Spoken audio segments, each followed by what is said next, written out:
The following video contains spoilers. We suggest watching the episodes alone in the dark.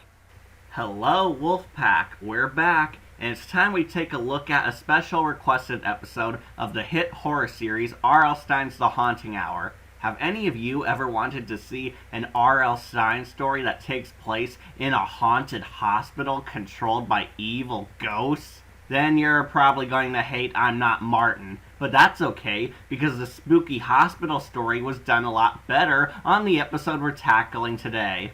Yep, we've got another underrated episode of our favorite classic TV show that most Haunting Hour fans seem to have forgotten about. I'm surprised how often this episode was overlooked, since it is a bit odd that even the writers forgot that they already did a haunted hospital story before they reused this concept with I'm Not Martin. Yeah, good job with that episode. But that's fine, because this one was actually done right. However, we want to find out if this episode still holds up by today's standards, because, no offense, being a better episode than I'm Not Martin is not a hard achievement to earn.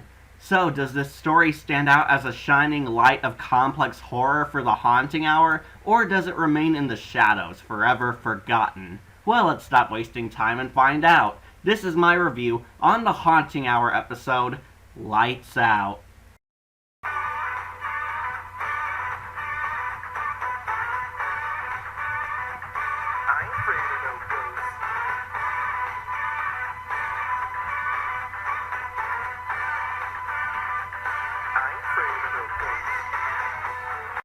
So our episode opens up with a Discount Ghost Hunters TV show where we see a night vision camera recording these pro ghost hunters looking for the supernatural. Geez, you might as well save time and show stock footage of the actual ghost hunters, or at least this. On this episode of Ghost Hunters, a little boy in Colorado appears to be haunted by celebrities. Now the ghost hunter team will roll out and get to the bottom of it. It's the gayest show in the fucking world. Ghost Hunters! It turns out that this was all just a pre-recorded show being watched by our real main characters, a trio of kids comprised of a guy named Teddy, his sister Haley, and their BFF Sean. Teddy complains about how obviously fake the Ghost Hunter show is, since he thinks that ghosts aren't real, but his sister and Sean tell him that they believe in ghosts regardless of the show's quality. Oh great, now they're going to turn into YouTube commenters. This argument convinces Teddy to make his own ghost hunting YouTube show with his sister and best friend to prove to them that ghosts are indeed real. Yeah, this being the Haunting Hour, I'm sure you can all guess how well this'll end for them. Also, don't you just love how quickly this escalated? Teddy tells Haley and Sean that he hates ghost hunting shows because he sees them as fake, but when they tell him that they think ghosts are real, he immediately decides to form an amateur ghost hunting team to prove that ghosts aren't real.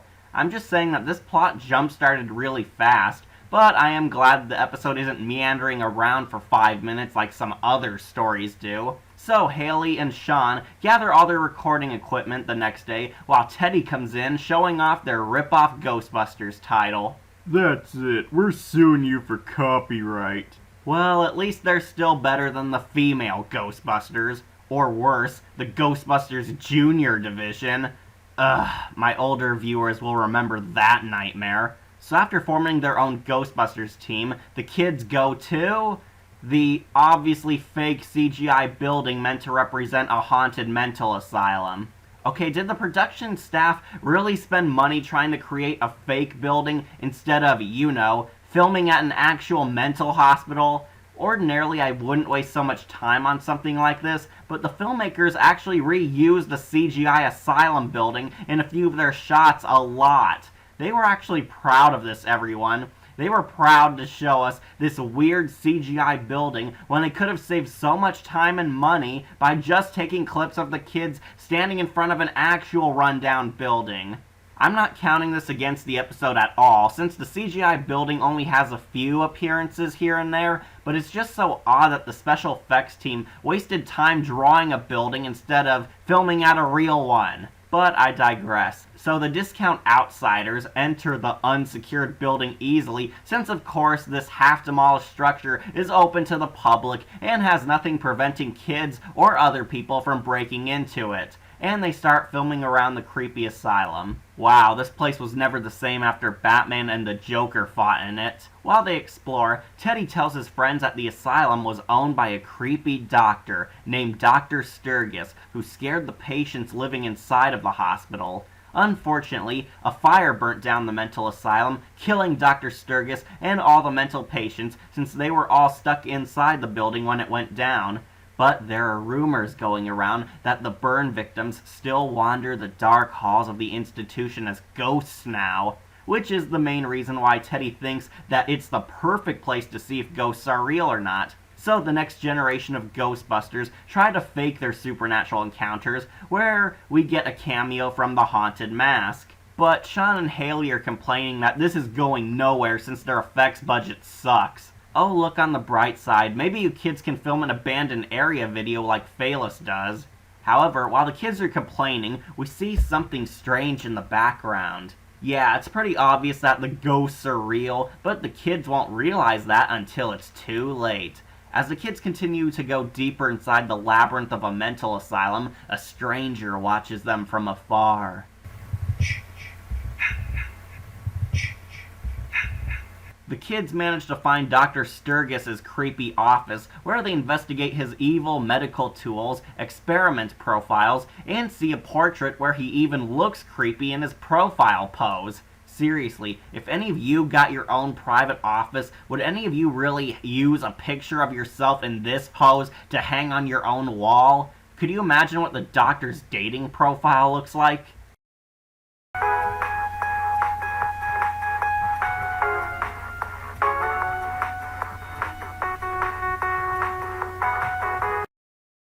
So, just to hammer it in that Dr. Sturgis is an evil psychopath, Haley reads that the doctor profiles carry information revealing that Sturgis carried on illegal electroshock experiments late at night on the patients. Now, I will admit that this is a pretty dark turn here, but all I'm thinking is, why would Dr. Sturgis carry medical charts with information about his tortured test subjects right on the top of his desk for any looky-loo to uncover?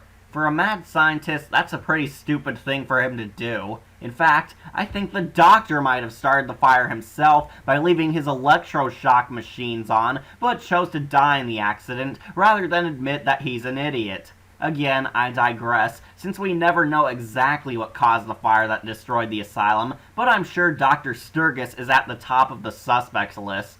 Sean suddenly picks up a static message on his recorder where he tries following the signal, but he ends up losing the trail. He plays back the recording where the kids hear an eerie message. No, they only hear static on the other end, but when Sean tries to listen in closely, the batteries suddenly die on them, despite the kids having full-powered equipment. This leads into one of the most bizarre things you'll ever hear about ghosts. Sean tells his friends that the asylum must be haunted by ghosts because he theorizes that the ghosts have the ability to absorb energy from technology. Yeah, I have to admit that I've never heard the belief that ghosts have the ability to absorb power cells before, and while I'm not entirely against this idea, it sure is random that Sean was able to put it together that the spirits are stealing energy, because guess what? That's exactly what the ghosts can do. Well, that explains why the Ghostbusters use electricity to bust ghosts, now doesn't it? Haley wants to leave, but the guys convince her to stay just a little longer to make more fake scenes. But a ghost wheelchair comes out and follows the kids. Oh no, it's the Wheelman from Silent Hill. Watch out, children, or else he'll haunt your dark and troubled pasts. So after the commercial break, we get another shot of the bad CGI hospital because the writers thought we'd forget that the story is still in the asylum for some reason, where we follow the junior Ghostbusters again, who find out that the only exit has been locked, trapping them inside the nightmare asylum. Teddy isn't worried by this at all, and tells them that they should record a night scene, so he asks Sean to go out alone down the dark asylum to find them a wheelchair to use for their recording. Brilliant idea there, Teddy. So wait, we have a dorky kid named Sean trapped in a cursed hospital full of ghosts, and he's exploring it alone while unaware that medical ghosts are watching him? I'll just assume that this was an indirect reference to I'm Not Martin and move on. Also, it's a pretty dumb move to send one of your best friends down a rundown building alone in the dark, even without the knowledge that there are ghosts in the hallways. But thank goodness we know nothing bad ever happens to children on the haunting hour. So the ghost wheelchair arrives all by itself in the filming area, but Teddy and Haley don't see Sean anywhere. They think that Sean is just trolling them at first, but realize that the ghosts are real when an old lady spirit suddenly appears on the chair, causing the two to run away. Meanwhile, Sean is still exploring the dark halls where the energy in his flashlight is starting to run low. When he tries fixing the light, he looks at one of the rooms and notices a message scrawled across the door telling him to run, causing him to dash away screaming. Dang that Eobird Thawne tricking people to run for him again. While all the kids are running away from ghosts, they bump into each other, but they get surrounded by the evil spirits when they lock them inside a bedroom. Sean replays the tape to find out what the ghosts were trying to tell them earlier, but since his recorder's audio is worse than mine, they think that they hear the ghosts are saying, "Get out." Teddy easily breaks them out of their prison, and they try to escape. But Haley stupidly decides to go back for her dad's camera, which is of course in the middle of Ghost Central. However, before the ghosts can even react to them, a cuckoo clock goes off, causing the ghosts to disappear. Uh-oh, it's the cuckoo clock of doom. The spirits are traveling back in time. No, instead all of the ghosts run away to their bedrooms, as demonstrated when all the doors in the hospital close all by themselves.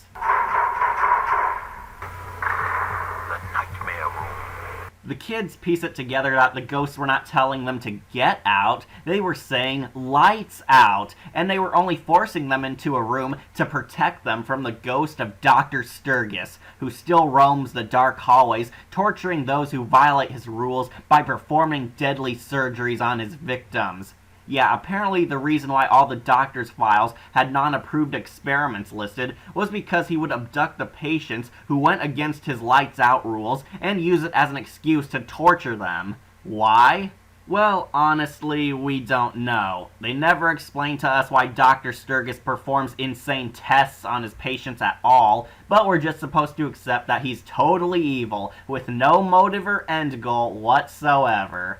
Come on, you really failed to give this guy a motive or goal? He's such a dark villain that it feels like a total waste for such a cool character. Even the haunted ice cream truck had a goal in the end. But remember everyone, Dr. Sturgis may be a psychotic monster who tortures people for fun, but at least he always obeys the curfew rules.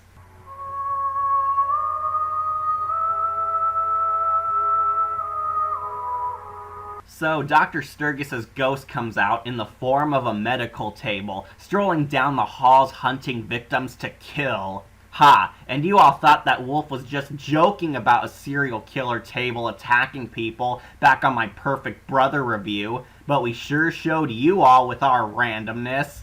The kids desperately try to find a way out, but remember that the way they came in is still locked up. Since they have no other options available, Teddy decides to risk certain death, going out alone in the asylum to find a heavy object to use for breaking down the window. Wow, that's a pretty powerful moment in this episode. Points to you, Haunting Hour, for giving these generic kids a pretty depressing moment. But wait a second, didn't Teddy break down a door with his bare hands earlier, yet shattering a window is too much for him to do? Well, I guess he only had enough strength for one hit. But big shock, Teddy gets spotted by Dr. Sturgis's ghost table, which leads to a chase scene.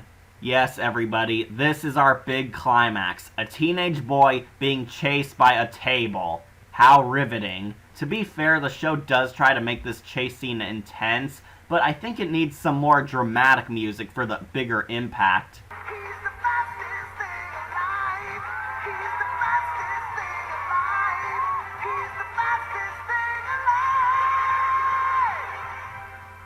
So, while Teddy is running away from a ghost table, Sean and Haley hear his screams for help and decide to risk saving him. Sean uses the camera's night vision mode to find their way around the dark building so they can rescue Teddy by walking as slowly as possible. Okay, seriously? Teddy is Haley's brother and Sean's best friend, but the two are going to save him by walking at a snail's pace while he's running as fast as he can to get away from a villain on wheels. Move faster! But what did you expect when your sister's the jerk popular girl Kate and your best friend is the sociopathic imaginary friend Travis? While Teddy's still running away in fear, he accidentally bumps into the haunted mask, which he stupidly left hanging up in the hall to jump scare himself, also causing the kid to drop his flashlight. Unfortunately, he's forced to leave it behind because Dr. Sturgis is closing in. We then get a pretty cool shot where the light goes out just as the ghost doctor passes over it. That is totally awesome, but I'm still curious about where all that energy goes when the ghosts absorb it. Are they all just electricity ghosts taking all the power to grow stronger? If so, that would have been awesome too. Haley attempts to ask the ghost patients for help, but the kids get no response. This causes them to realize that the real reason why all the patients died trapped inside their hospital rooms was because everyone who lived in the hospital was so afraid of Dr. Sturgis torturing them to death that they would rather die in a fire over violating the lights out curfew while the building was burning down. Wow, that is really dark. The patients were so afraid of getting tortured by their psychotic doctor that they would rather die in a burning building than see Dr. Sturgis's face ever again. And they must now haunt this cursed asylum forever, trapped inside of it with the same evil doctor continuing his daily activity of hunting down victims to torture for fun, while they cower in their rooms for all eternity. What a charming plot development on this family show, right everyone? And yet, nobody talks about how horrifying this episode is over lesser tales like I'm Not Martin. But back in the plot, Haley and Sean realize that the ghosts won't help them out of fear, so they decide to wing it. We see that Teddy is still running away in fear, but he stupidly corners himself in Dr. Sturgis's operating room. Nice job there, Teddy. Now trapped, Dr. Sturgis finally makes a physical appearance where he straps the child onto his torture table to operate on our kid hero, while all Teddy can do now is scream in horror. I will enjoy dissecting your brain. So after taking their sweet time walking at slow speed, the others finally locate Teddy, but they were too late because Dr. Sturgis has vanished, while Teddy is rolled up in the corner in a field position, repeating lights out over and over again, showing that he's now permanently scarred for life from his torture. You know, for kids. But we get our twist ending. It turns out that all the events that occurred in this episode were posted on YouTube, since we cut to a group of kids saying that this video looks totally fake, and they decide to go down to the haunted asylum to check it out themselves, where history will inevitably repeat itself once more. That is kind of weak. Yeah, this is a very small problem I have with the episode, the ending. We just had 3 major plot twists dropped on us all at once in the final few minutes, and there's not enough breathing room to take it all in before the episode just closes out on us like that in a hastily rushed fashion. I mean, really? We just had this dark torture scene with an amazing villain, but we cut to seeing that this was all posted online where another group of kids decide to check out the haunted asylum for themselves, where Dr. Sturgis will continue his gruesome experiments on a new batch of victims. It is scary, but the twist ending kind of just jumped on us too fast, which isn't necessarily a bad thing, but we have so much to deal with after all this. Secondly, the ending kind of works against the nightmare fuel this episode had going for it. How? Well, the fact that this video was posted online for everyone to see is concrete proof that the main characters all made it out alive in the end. Yep, Dr. Sturgis just tortured Teddy into insanity, but just allowed Sean and Haley to go free, carrying the mentally broken kid right out the door, despite his insane hatred for rule violation on lights out time. Well, I guess punishing only one of the kids breaking in on his turf was enough for him tonight. That robbed so much fear power this episode had going for it. Wouldn't it have been much scarier if it turned out that this was all footage found by the police and it was playing on the news or something, since the kids might have gone missing in the ghost hospital? That would have been 10 times scarier, since it would be left ambiguous on whether or not our heroes made it out alive. But nope, the 3 kids did make it out alive, with the only damage being on Teddy's sanity, and they successfully posted their video on YouTube to share their dramatic ghost encounters with the entire world, because Dr. Sturgis allowed it. Way to rob a good episode of tons of nightmare fuel, writers. Heck, we don't even know what will happen to Teddy now that he's been mentally broken by the ghosts, but I'll admit that his disturbing unknown traumas does provoke some unsettling ideas regardless. So, not too many points lost here. But let's wrap this up for now. So the episode ends with the implication that the new kids will go to the haunted hospital themselves to see if ghosts are real, where they'll most likely die. Happy ending. And that was Lights Out, everyone. How does it hold up? Well, it's pretty good, actually. While the episode isn't that deep on the psychological horror, it's definitely a pretty decent ghost story. The characters don't really have much character development in it, unless you count Teddy going from not believing in ghosts to being mentally shattered by them, but you do feel like they are real people who want to make a fun YouTube video before they realize how deep in trouble they really are. Dr. Sturgis felt a bit like a wasted villain to me, since he's so out of focus. We get absolutely no reason behind his motivation for experimenting on innocent people at all, and he never has a single line of dialogue. But truth be told, that's what makes him an unpredictable horror villain. I think the writers were deliberately keeping Dr. Sturgis out of focus, since a major twist in this episode relied on us believing that all the ghosts were evil, when it turns out later that only the psychologist was the true monster, while every other ghost was a good person who tried saving the kids. It's a pretty clever plot turn, but sadly this resulted in us not knowing Dr. Sturgis that well. They do really make up for this, since Dr. Sturgis' major scene is easily the most horrifying moment in the whole episode, which helps the horror part of this horror story.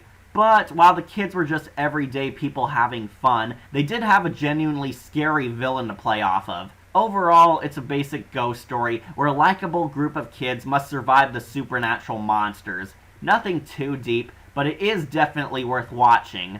Lights Out is a tale of suspense that will make you fear the dark more than you already thought you did. I give this episode a gold skull. It's a very scary episode that I highly recommend. However, I deny giving it a perfect score because of the abrupt ending and the lack of focus on our main villain felt like wasted opportunities that the writers could have built off of. The minor mistakes don't really damage the episode that much, but they could use some small tweaking here and there, so they could have had an even stronger impact. Nevertheless, Lights Out really shines brightly as a worthy horror story among the Haunting Hour's grim reputation. Remember to like, comment, and subscribe, or just tune in for more videos posted here on Wolf Entertainment. I'm your host, Catastrophe, and I hope you all stay out of the dark.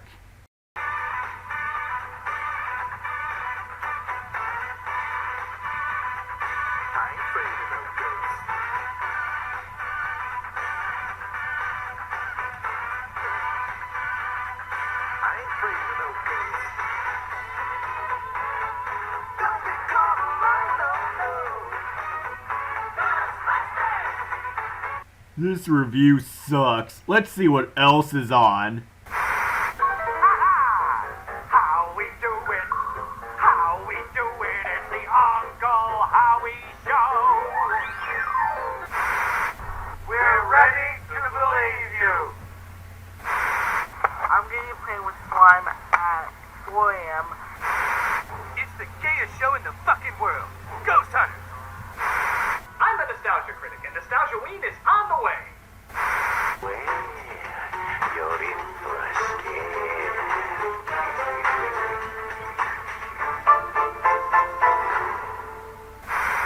Now, don't get mad. This is only our opinion. It's majored on opinion. You can share your comments. You can share what you think is the best in the comment section below. It's me, Razio Ramos from Mental Crasher Entertainment, here to do my introduction video for this magnificent website. bothered because I'd love to hear about that one. Ooh, shut the hell up and listen. Ooh, this is what your life would have been like if you decided to review horror movies instead. Boy, it sure is glorious reviewing. I'm Wolf, and I'll see you all later.